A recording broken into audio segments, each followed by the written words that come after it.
I'm Leslie Cornwell, certified nurse midwife with Midwifery Business Consultation. I'm very excited. We're getting a series of midwifery interviews out. I feel like in the wintertime and all this stuff post-COVID, midwives have so many amazing stories to tell, and we love to listen and learn from each other's stories. So I have Jana Schenkel here. She's a certified nurse midwife that practices near northern Indiana. And so we were just chatting a little bit. I was like, we got to hit record. There's too many wonderful things we're chatting about. So Jana, thank you so much for being on with me today. Thank you so much for inviting me. So before we get into the thick of what we were talking about, I would love for you to tell your backdrop story of why you became a midwife. I was reading a little bit on your beautiful website, so I would love for you to tell everyone your midwifery journey. So, the funny thing is that I grew up in Germany, and the whole learning process of becoming a midwife over there, which I was over there, it's a little bit different than over here. I would say that over in Germany, we are very glorified OB nurses that go to school for 3 years. And but we don't do any of the provider stuff. And so I was, when I was 13 years old, we had to do job shadowing. And they were telling us what we want to do. And based on our characteristics, they wanted us to put in one of the industries. And so I went to the hospital. I always wanted to do something with the hospital. My whole family is medical, but I just didn't know which one, where I'm going to go. And long story short, I ended up in the OB unit, and somebody said, hey, I don't know what else to do with you. Why don't you go and just watch this birth? And I'm like, okay, like I have, never even imagined anything. And I always make the joke that midwifery is not just a job, it is a calling. And I felt I walked into this room as a 13-year-old, and I walked out of that room as a midwife. And it was for me an absolute, this is what I want to do. And I never had any clarity ever before like this. And so, being 13 years old, of course, you have like all those glamorous thoughts in mind, right? And so when I was 17 years old, I started my journey to be a midwife. And by the time I was 19, I was without a job and had kind of like in the middle of everything. And how fate led me, I ended up in the United States, and I was like, okay, am I redoing my schooling, or am I just kind of trailing? Because my education from Germany wasn't accepted equally to anything of here. And in the end, I see it was a blessing to it, because I went and redid my nursing degree at University of Detroit Mercy. And then I went and got a little bit of nursing done. But because I always knew I'm going to end up being a midwife, I avoided the OB floor like anything else. So I went everywhere else except the OB floor. I went in the ICU, in the OR, in home care, and I was a home supervisor at some point. I was doing business and clinical and just kind of like touchy-feely kind of stuff. And in the end, all of that experience brought me where I'm actually are, because I can see in my profession that I sometimes have to be the house supervisor, but sometimes I have to be the home nurse. And sometimes I simply have to be okay with holding someone's hand and say, it is okay. And you just kind of being a social worker a little bit in that sense. And so all in all, you get all this critical thinking that you learned, and you apply it actually to the best of my knowledge. And so I got into the community by a sure guidance of God. And like I said, I am convinced that I am supposed to be here and do this job. And then this last year, so exactly about a year ago, I came to questions of like, what am I doing? Why am I working with someone that is not feeling or sharing my vision, not thinking the way I think? And I just broke out with no capital, with absolutely one day of the next. I registered my business, and all of a sudden I was here, and I'm thinking, what am I doing? I know we're good at being midwives, but then all of a sudden we're like, what about the business side of the midwife? Exactly. It was like, wait a minute, I have to pay taxes, and how much, and when, and where did it register? And all of those questions came up. But like you said already, we're here in Lower Indiana. We have a really great couple of people that working together. Even though we individual businesses, we still try to work together as partners in the committee itself. And so Blessed Beginnings has been very helpful with that. And so Kate Chance, like we mentioned already, and Laura Gilbert, and Betsy McCain, and all those other people kind of helped me along to find my way, what I need to do. And yes, it was a little bit bumpy in the beginning, but in the end, I came out in green numbers, which is quite amazing for a first year business. I'm still considered a startup, and yet I already made what I already put into and already. Being in Northern Indiana, like you and I, before we started recording, like I did my training in 2012 there, and I know that community very, very well. It is prime for midwives. Like it is busy. There's huge Mennonite Amish communities. Their husbands work in factories, the RV factories, so they're a little more affluent than the average, and so like it's a prime area if you want to be a midwife and get going really quickly. Northern Indiana is for sure that place. Absolutely. In my first year, being in the business alone, I developed 108 babies. The year before, I was 125. So in those 2 years, I made more than I did in my 5 years prior to working in the field out there. And what's amazing to me is that I'm trying to reach out and actually make people aware that there is a birthing center right in your community. Please come. We're not just taking the Amish. We taking everyone. And the thing is that even South Bend is like this metropolis because of Notre Dame and all that, and people don't even know what they have in their own backyards. And so we have been really actively trying to involve the community and trying to spread the news that birthing centers are a safe outpatient alternative to the hospital, and that we are NRP trained. We are not just a shack in the woods somewhere, trying to, I don't know what people think. The myth and misunderstanding. What do you bring to a birth? It really truly is. And the other day I just found a client that reached out to me, and he says, I was amazed with the knowledge that you came at me. And sometimes, people misunderstand midwives, right? I still feel like we are in this frontier-like state of mind where we have to prove ourselves. And really, truly, we are strong women. We are having a great opportunity to provide currently of the state of medicine it is right now, and how midwives can come in and don't need to prove themselves anymore. They just come in and do. And I think it is kind of like a wonderful time where we at. But post-COVID, post-COVID, the demand has went through the roof, and it's the opposite. The midwives are already busy as can be, and they're pushing the limits. That we're seeing a lot more burnout. And so it's really important for me doing the business side. How can I support the midwives? Because like you said, the demand has went through the roof the last year and a half. And I know you haven't talked fully about, but you have privileges at 2 birth centers, and you're the director of one of them. So you wear so many hats. You've just started your practice. You're a mom of 3 kiddos. Like, I think it's very impressive. But you know what, though? I feel like the more hats we put on, the more quality we give to each of them. And I think this is where kind of like mid of last year, I kind of like said to myself, wait a minute. When all this directorship came into question and they offered me if I want to do this, it took me a whole half a year to actually wrap my mind around it. And then I said to myself, you know what, listen, if I'm going to be doing this, I have to slow down on one side.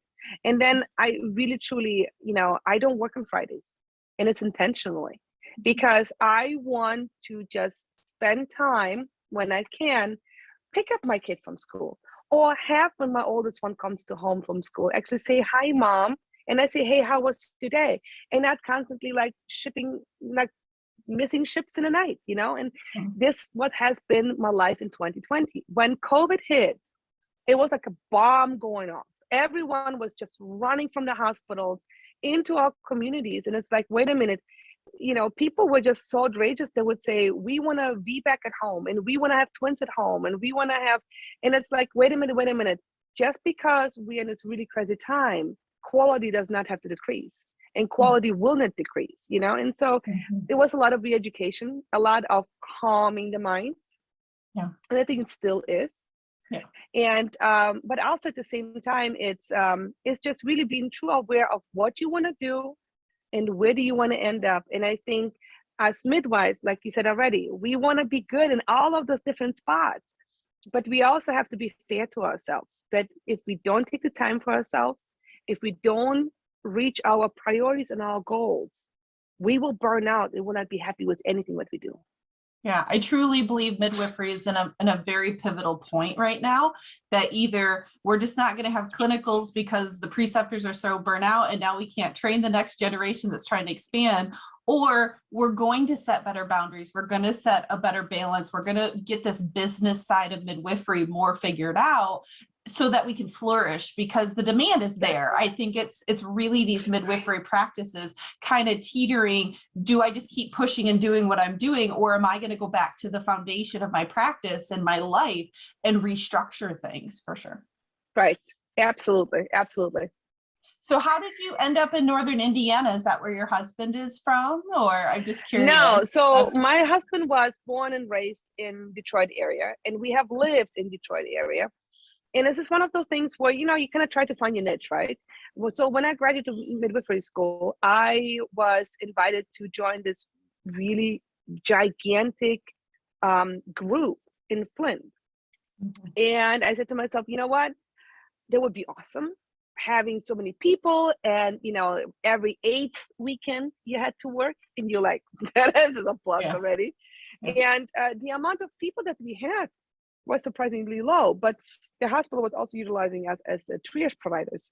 Right. Yeah, you had multiple departments that were pulling from. Multiple departments that were just kind of coordinating with us.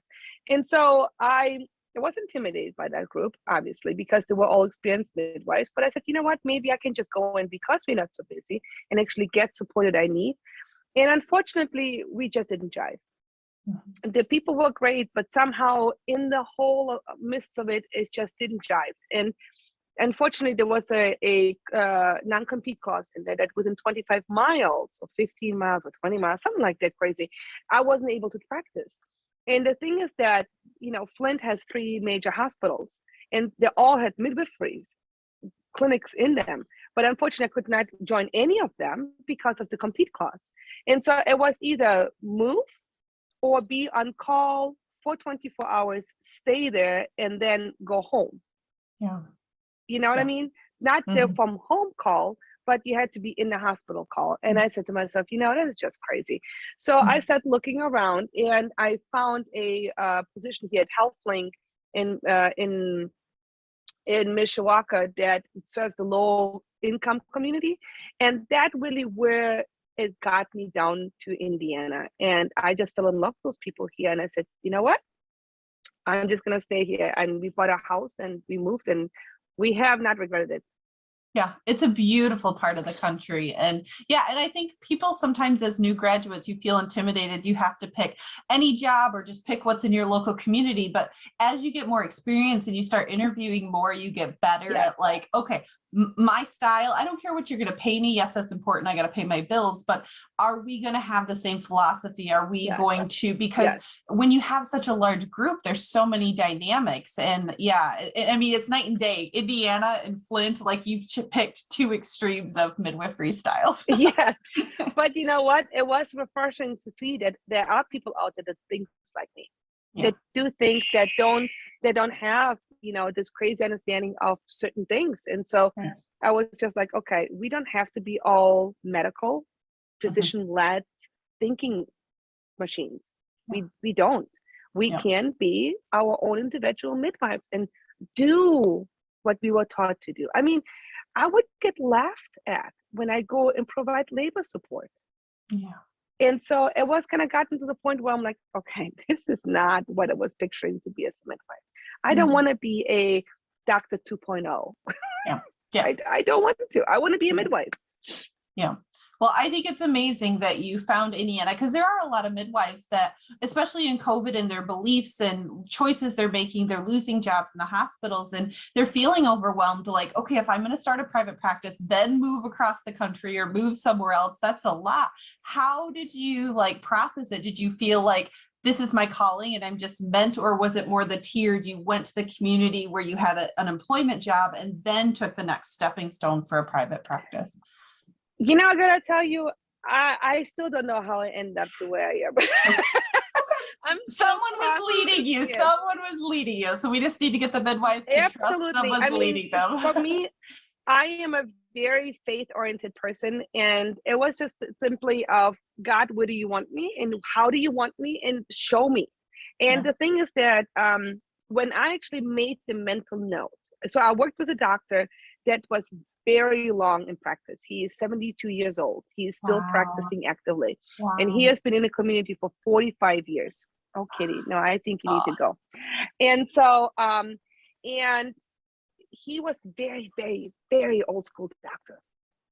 And our personalities were alike, but our practice style was not. And so I respected him for what he did and how he practiced. But I would say like, hey, so you still doing C-section with a staple gun, huh? And he was like, yeah, and that will never change. And I'm like, okay. So I'm thinking to myself, you know what? To everyone their own. I don't have to do the C-section. I don't have to do first assist. I'm not involved in that mess, right? But after a while, there was more and more and more coming together where I'm like, okay, I don't have to do this. I absolutely do not have to just take second tier or have him tell me that you're wrong and I'm right, and that's just the way it goes. And so I'm like, you know what? Instead of fighting about it, let me pray about this and see where it goes. And I decided I'm going to pray for a week and we'll see what God leads me. And I was looking for the name, and my company is Happy Stork Midwifery. And the thing is that I always loved the stork image of a midwife. It's just ingrained in a German culture. And I decided to myself, you know what, if it's gonna be, I will have something with stork.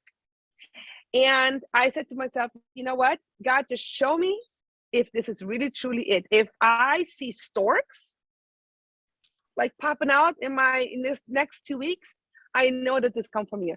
Let me tell you something. I got stork images from people sent over to me that were like, oh, look at this. I just found it. I thought about you. I'm like, oh, wow. Okay. Yeah. I walked into the birthing center, and then there's like this big hanging with a stork flying and says, happy landing. You know, it's like the most bizarre thing ever that I have never thought of.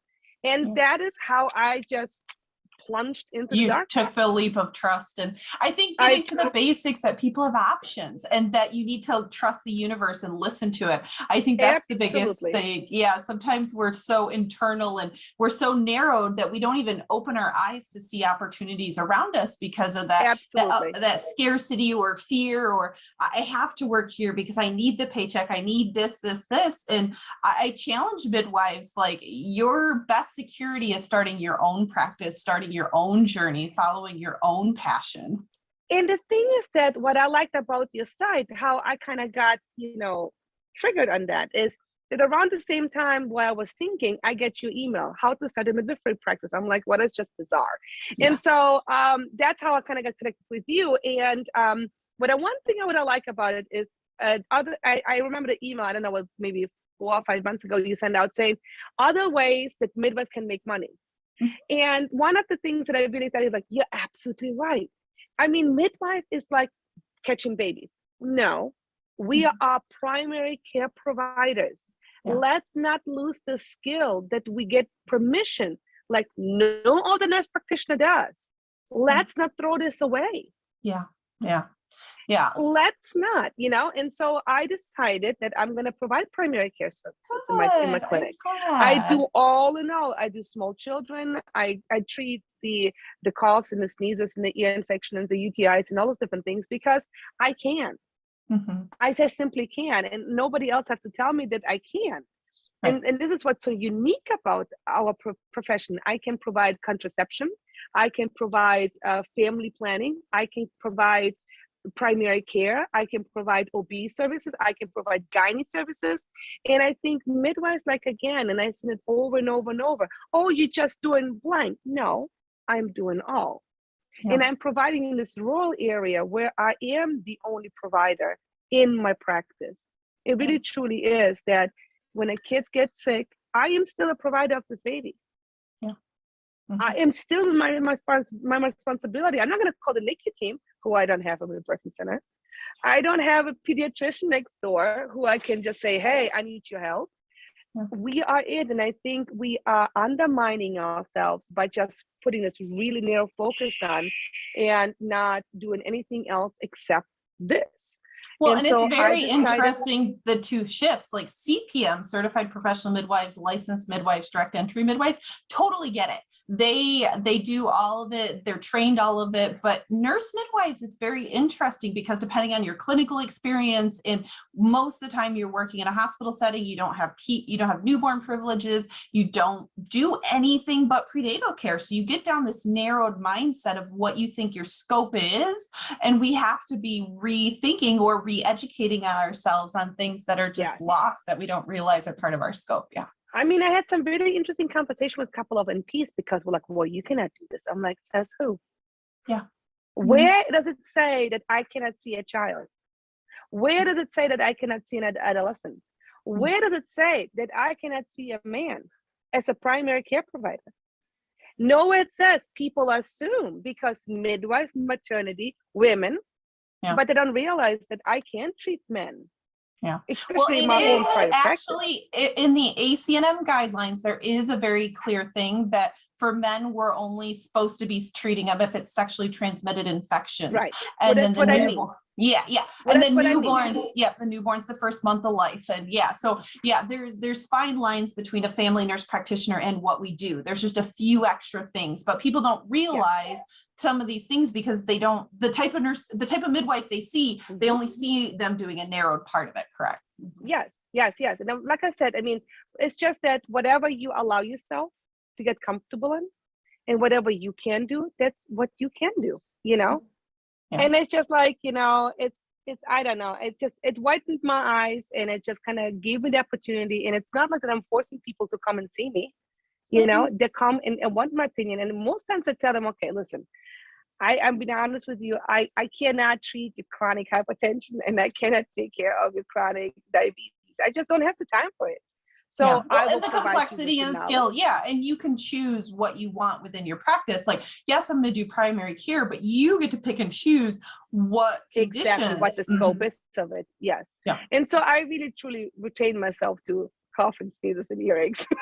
Well, simple things make sense. I mean, yes, the thyroid disease during pregnancy, but there's a lot postpartum, and that's where each person, if you get certifications, you're passionate about something, it's all about what is your comfort level of your training and your knowledge base, and where do you want to expand. You can choose to do, like, some midwives love menopause, some don't want to touch it with a 10-foot pole, but that's part of our choices. And I'm glad that the blog post had inspired you. And the whole point of those are just to get midwives to think outside the box, because too many times I hear, I don't want to do a private practice because I don't want to be on call all the time. And I'm like, well, you could take a few OBs or no OB at all, but start a women's health clinic, start adding more of these other services that you're not on call 24/7. I think midwives forget, they go into, well, I've got to start a birth center home birth practice, and I just got to do prenatal care and birth call. And they sometimes forget all these other things. So, So how has it been so you just started your new practice, you're now the director of a birth center. How do you balance your personal life? You talked about Friday having off, but how do you create a good work-life balance? Because it sounds like you've had a busy first year of just birth call. And that's the thing, right? Because I had so many births, I really said to myself, you know what? I'm not going to take more than 10 clients. And so that was the first, after I had 25 deliveries in 1 month because I was helping someone out, I said to myself, you know what? Nah, this is ludicrous. This is ridiculous. And so I said to myself, I can't do this. I will only do 10 births a month. And then I got the directorship offered, and I said, I can even do 10. I am busy. That's that is more than 1/3 of the month. Every 3 days you'd be, I was gonna say I'm burning. So I'm like, I cannot do this. So I actually dropped further down my number, down to 8, 9. And the thing is that if you pick up, if you provide other services, you can mix them in the middle of it a little bit, and you don't have to take this big chunk anymore. And it has really truly been my rule that I don't see clients on Friday. The absolute way that I'm seeing clients on Friday is, let's say I had Monday all day birth, and I had to cancel all of my patients from that week. So I moved them down to Friday. But it happens so few in between now that I really truly said to myself, you know what? No. I will concentrate on this, and I will stay true to my own family, because the divorce rate amongst midwives is unbelievable high. Yep. A lot of people talking about attorneys and divorce rate. No. I'm actually married to an attorney, so we have a double whammy there. But the thing is that it really truly you kind of have to find a priority, and you have to stick with it. The same thing like you do a business plan, you have to do a priority plan. What are my priorities? What I'm willing to give up and what I'm not willing to give up. I'm not willing to give up my kid to go to the doctor without me. I want to be there. Yeah. It's been a huge complication for my husband to do that, because he just doesn't get it. And so I'm like, I want to go with you. So for me, it is like, I want to do that. So if I want to do that, then I also need to make sure that I get coverage for that time. And that, I think, is where a lot of times the collaboration with other people comes into. We have, like I said before, a very wonderful community with that, where I can just call someone up and say, hey, can you cover me for 2 hours? Most likely nothing is going to happen, but the peace of mind that I have, that's for those 2 hours. You can actually turn your phone off. Yeah, you don't. You can actually separate. I don't actually have to answer anyone's phone call. And that is where it really truly becomes a importance that you're not alone. You should not be alone. It is ludicrous to be alone.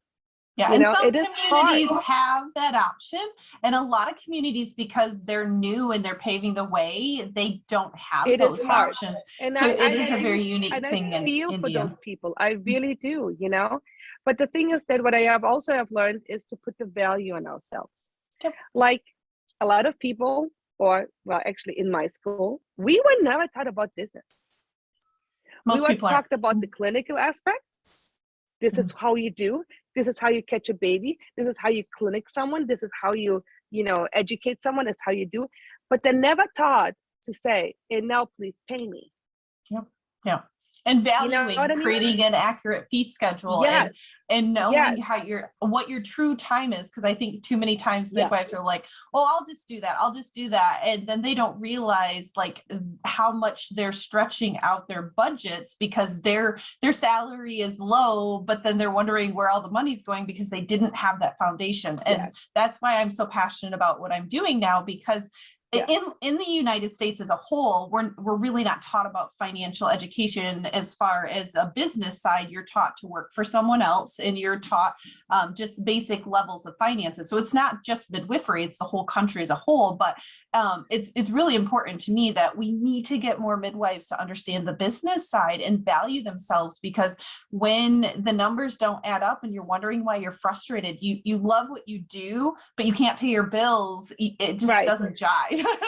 Whenever I have a student come in and shadow me, I always tell them this: when you get a work contract, read it and hackle. You're a provider now. You are not this nurse that you either take it or you leave it. Now you can actually bargain. And it is so hard for us midwives, or nurses rather said, to kind of switch into this position, and all of a sudden you're a provider now, and you can demand that I am not going to do this, and I'm going to do this, and I'm going to come to work at 9 o'clock, and then I'm going to leave at 4 because this is my hours, And so I just think that, people need to be more aware of themselves, be aware of the power that they hold, and don't give this power away. Yeah. Well, and just the value of our services. I think so many midwives, we went back to the scarcity mindset that there's not a lot of jobs, and I apply and I don't get them. And I'm like, you always have choices. Like, what makes you happy? What are you passionate about? We can help you start a business. There's so many great people. Like, that's why I love these interviews, because a lot of times they could connect with you afterwards and they loved a little gem you taught, or they pick your brain about things. But it's not just passing on midwifery clinical knowledge, it's passing on these private practice. How do you run a successful practice? Because that's going to be the growing trends. The hospital systems, depending on residencies and the competition, I truly believe we need more and more private practices. So I'm so grateful we do a year ago. And with the new bills that the ACNM is trying to lay through now, that we will potentially get privileges as the outside people going into the hospitals, I really hope it's going to work. I'm still having my doubts on it, but The really think idea it is will. good, but it's kind of like the insurance companies where they're private entities. They actually, Yes. it's a business. So I'm very curious with ACNM too, but it's got to create a momentum. It's got to create a starting point, but they are private entities. You can't legally tell a private entity who or who cannot, but my hope is that it'll be that pressure of the culture will start shifting so that the other hospitals don't feel like, okay, I'm the outlier that's restrictive compared to my neighbor. Now they have choices to go to. So correct. And like I said, I mean, I hope it's going to work out. It would be great. I don't think myself ever going back to the hospitals. Yeah. I am happy the way I am. Once you do private practice and you get to serve such an amazing community, it's hard to go to anything different because you know, the thing is, what's wonderful about it is that I really, you know, I always joke about it, but I said before I came to Indiana, I never believed that physiological birth is actually real. No. I thought it was like this zebra somewhere that somebody's telling us a about. unicorn. It's the pot of gold at the end of the rainbow. And that's right. Like, I'm like, physiological labor. What are you talking about? Everyone is birthing with an epidural now. And now all of a sudden you're like, I see women come in and deliver it 3 hours later to just walk out of the room like they just had, you know what I mean? It's just like, it's just amazing to me. If you don't see the cultures, if you just don't see and you're not exposed to the cultures. And I think that's the part that makes me so sad with nurse midwife clinicals. I had to work really hard to get home birth, the Amish in that community. I was very blessed with Jefferson University, but with malpractice insurances and the clinical opportunities, like it is very difficult for nurse midwives. So I'm grateful you're taking students on, and I'm sure you get lots of requests. I'm trying to do 2 midwife students a year. I had 3 last year. I got burned out a little bit. Well, I'm very grateful you're taking students because they need to be exposed to this. How can you start a private practice when you've never seen this side of midwifery? It's very, very difficult. That is correct. Yeah, absolutely. Absolutely. Well, Jana, I appreciate your time greatly. We're at about 25 minutes and I know you probably got supper and I want to respect your work-life balance. So on a Friday evening. So Jana, thank you so much for getting on with me today. Is there any high-level words of wisdom, like just a thing you want to tell aspiring midwives? At the end, I always ask everybody that. Don't be afraid to jump into the unknown. It's no such thing as there is no such thing as a pitless hole. There is always a ground, and sometimes we don't see it, but you will not just fall. There are opportunities for you. Don't be afraid. Take the plunge, and if it doesn't work out, well, at least you tried. Yeah, and it's a learning experience. I think every time something happens, you grow stronger. I mean, I have a couple good friends going through some hard times because of just the life situation. And I'm like, it doesn't feel like it now, but this will better you. It really will. But like you said, we have to be positive and we have to be resilient as a profession. So thank you so much for joining me today, Jana. Thank you so much for that too.